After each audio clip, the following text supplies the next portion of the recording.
Hello, my name is Sarah Tran, and I will be presenting on what's next after you've been accepted and you intend to enroll in a college.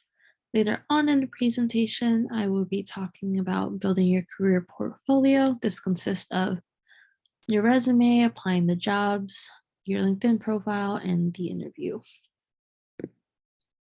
So you've made a decision on where to go. Now, what do you do? So, the fluff. If you haven't already accepted your admissions offer and paid your housing enrollment fees, definitely do so. You should also decline offers of colleges that you've been accepted to and don't intend to enroll. Let your counselor know what your final decision is so they can send your final transcript over. Find your school on social media. This way you can connect with other incoming freshmen and stay up to date on events and announcements. This is also a way for you to find a roommate if you plan to live on campus. You can make friends as well. A lot of events and things will be posted on Facebook, other social media, and then set up your student portal if you haven't already. This is different from your application portal. Your student portal houses all of your important information, your financial aid, how to register for classes, where your class schedule and all that stuff will be. So make sure you set up your student portal as soon as possible. And then while you're setting up your student portal, you will also be setting up your school email. So make sure you have that set. Put it on your phone if you can, and definitely check it as often as possible. It's super important. College will be sending you stuff through your school email instead of your personal email. And then take any placement tests if you need to. Typically, these are math or English placement tests. Take them as soon as possible. That way, you can register to 4 classes on time. So, this is serious business. Sign up for orientation, attend orientation. This will be where the majority of your information about college is and where you'll learn how to register for classes or if you need to connect with your advisor to register for classes. Confirm your financial aid award. Which awards are you accepting? What are you not accepting? How much are you accepting? And then sign any necessary documents. And then complete the master promissory note for any federal loans that you will take. If you take out a Parent Plus loan, you'll also need to do a MPN for that as well. There's a link attached to this slide with more information on that if you're not sure. Complete housing and meal plan forms if you plan to live on campus. This can typically be a housing application or a contract, a roommate survey, preference survey, and then selecting a roommate, and then your housing deposit if you haven't already paid that before. Some colleges may require you to submit your medical and immunization records, so make sure you have that prepared and submit it. Some colleges require you to have insurance or take their insurance. If you have your own, just let the college know. If you wish to take on their insurance, make sure you have that set up before attending. Some colleges may require you to do a physical exam before coming. So just make sure you have all of that set before you start in the fall. And then connect with your academic advisor. They will help you register for classes, especially your first semester. They can also help you plan out your 4 years if you know what major you're taking. If you don't, they can help you explore and find classes that you may be interested in. And then check for fall 2022 courses. You may need a code to register, so you might not be able to register on your own, but definitely check them out, get an idea of what you want to take, an idea of what professors you'd like to take. I recommend using Rate My Professor to see how the professor is and if you would be compatible with them in their class. You can check for what courses you need for your major by going onto your college's website and looking for course requirements. And then now we'll move on to maybe serious business stuff. So this might not apply to you at all. If you've taken any AP, IB, or dual enrollment courses, make sure you have your scores and transcripts sent in to get credit from your school. Discuss school finances with your parents or family. Determine if you can afford the gap if there is any, or if you need to take out additional loans. And then continue applying for scholarships if you need to. You can continue applying for scholarships while you're in college for your sophomore, junior, senior year. So always be on the lookout for scholarships that you can apply to. And then attend any events before or after orientation. This will help you get better accustomed to the environment, the community, the staff, the school as a whole. So definitely try to attend any events. And then finish the school year young. Yeah. Finish the high school year strong. Do not slack now. Colleges can rescind their offer if they see that your senior year isn't as strong as your other years. So make sure you keep up the good work and finish it out very strong. Get familiar with resources and support on campus. Some of these resources and support can be the Writing Center, Tutoring Center, the health clinic, finding a therapist on campus, the gym. There's a bunch of resources that campuses typically offer. So make sure you identify those and visit them just to learn more about what they have for you. Make friends, connect with your roommate if you've picked one. Make a dorm packing list. After you register for classes, order your books. Use the cheapest methods possible. I like using Amazon. I would take the ISBN number from the books I need and put them into Amazon to find used books. Sometimes the college's bookstore may be cheaper, but it's good to compare other options just to find your cheapest options. If you need to write in the book, you would have to buy them. If you don't need to write in the book, you can definitely rent them from the college's library for free, or you can rent them from other places for cheaper. And then visit campus if you haven't already. This way you can get a better understanding of the environment. And then now we're going to move on to your career. So you may think that you just need to submit an application to get a job, but that is not entirely true. So I'm just going to go over some standard work expectations. Be on time, if not early. Communicate in a timely and effective manner. If you're calling off, give an advance notice as soon as you can. If you're not feeling well, try to give them a call or a notice an hour or two before your shift.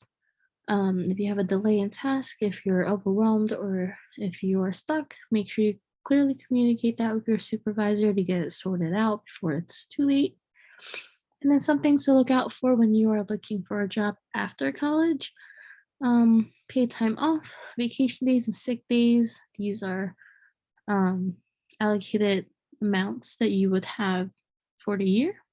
So make sure you look into that, see what's best for you.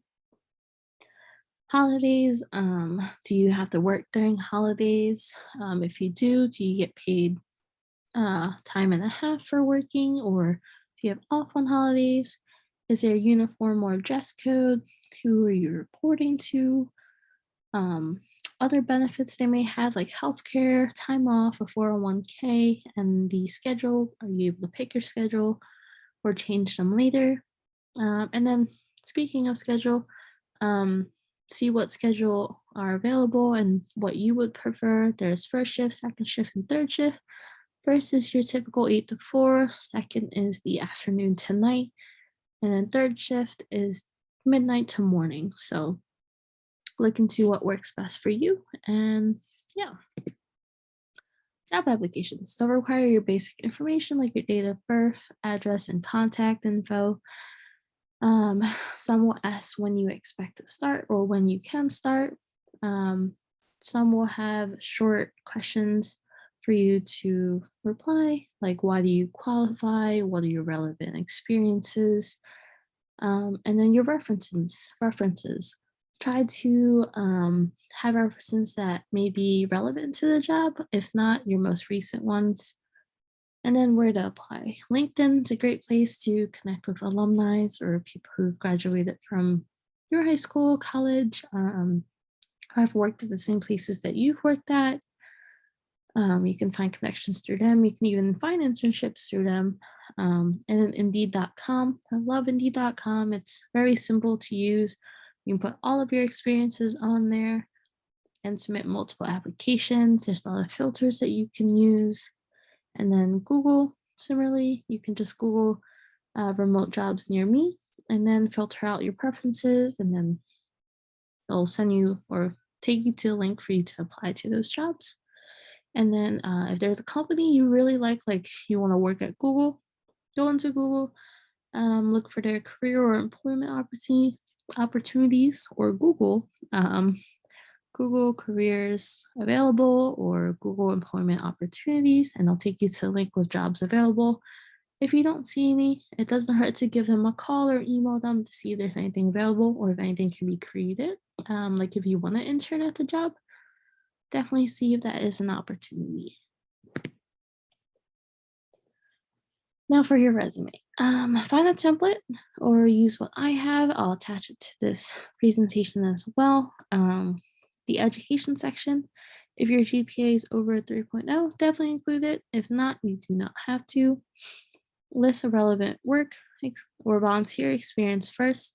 So if you've had a job or a opportunity that is similar to what the job is that you're applying for, definitely list those first. Even if you had a college course, like a coding course that's relevant to the job, put that first. And then add skills, especially regarding additional languages or computer programs, even like Google Suite, Microsoft Suite, any other programs that you've used, put them on there. Photoshop, you can also add Photoshop on there. And then include outside experience like volunteering at a church, camp work, or anything you've been involved with, even if it was only for one day. So your resume will eventually grow as you go on through life. So I definitely recommend having a master resume that holds everything you've done. And then as the years go on, you can start deleting the ones that were from a long time ago or that isn't relevant anymore. And then that way you can just pick and pull what you need for whatever job you're applying to. Now for the interview prep, research the industry or company you are applying to beforehand, get familiar with what their mission is. If you find anything interesting, make a note of it, ask about it during your interview, and then think about why you're applying to the job, why you want the job, and then prepare for questions by practicing beforehand.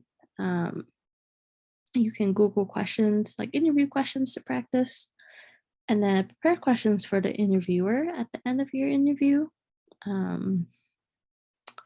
Try to find questions that will invoke more of a response from the interviewer or give them time to think to respond. Those questions are always great.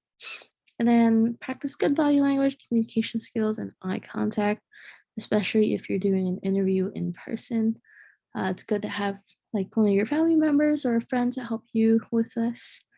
And then prepare professional clothing, note-taking materials, and an extra resume beforehand. That way you can give it to your interviewer if they don't have a copy of yours in front of them. And then after the interview, send a follow-up email thanking them and adding any additional information that is relevant. And then these are two examples of a resume. The one on the right is your typical resume that you'll see. Typically, we don't use the summary section anymore. And then on the left is a less typical resume. So I know there was a story of someone who applied to NBC with a resume similar to the one on the right, and they didn't get the job. Second time around, they applied with a resume that had the NBC's logo, and they tweaked it to have their resume within it, and they got the job the second time around. So depending on what job you're applying to, you can make your resume look a little different to fit it more. This is an example of a thank you letter. You can Google this to find other examples to kind of help you craft your thank you email. Yeah, definitely send one regardless of what you want to put in it. Just let the interviewer know that you appreciate their time, and then to have your email on file in case they have any questions. Networking, super important, especially while you're in college. You'll have a lot of opportunities to network. There will be a lot of donors or people who are established at a company that you're able to speak to.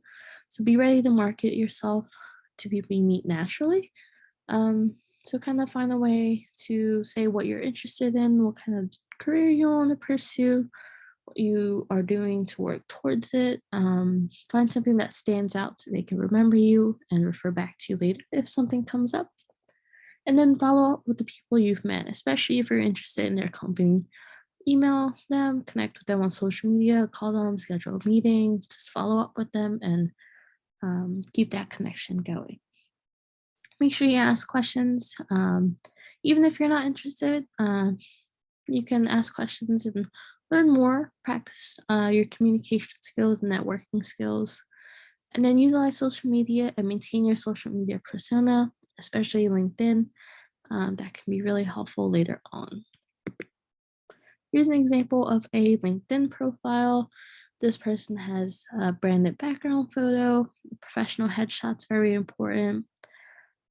Some of their headline is attention grabbing. They have over 500 connections. And then their about is very interesting and compelling. So this is an example. There's many other examples out there, but just make sure you update it, keep everything up to date and relevant to what you're interested in. And that is all. If you have any questions about anything I've spoken about, feel free to reach out to me. My email will be at the end of this presentation. Thank you.